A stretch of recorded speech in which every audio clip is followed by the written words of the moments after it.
Soif d'argent ou folie de la bourse, de plus en plus de Français se lancent dans l'aventure et deviennent des traders à domicile. Il existe même des organismes qui proposent un apprentissage accéléré de la bourse. Alors, efficace ou pas, c'est ce qu'ont cherché à savoir Khalid Ouattaï et Marc Félix. C'est le dossier de cette édition.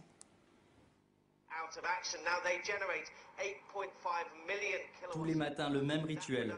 Depuis 3 ans, au son des actualités financières, Marc s'enferme dans sa bulle. Il a rendez-vous avec des courbes et ce qui l'intéresse aujourd'hui, c'est le Forex, le marché des devises. En quelques clics, il a acheté 1000 $ de livres sterling et espère réaliser une jolie PV, une plus-value. Je coupe là, voilà. Là, il vient de vendre. En fait, je viens de gagner 26 $.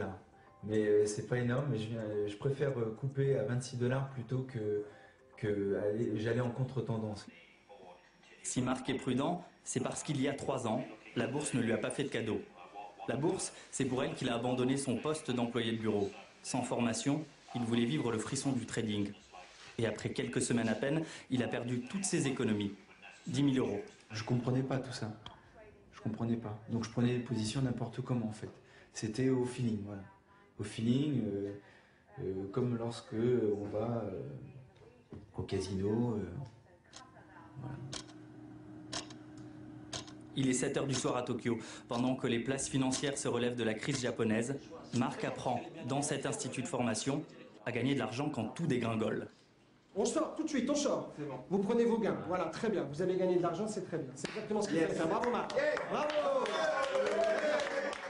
Ici, on vous propose de devenir trader en 60 jours.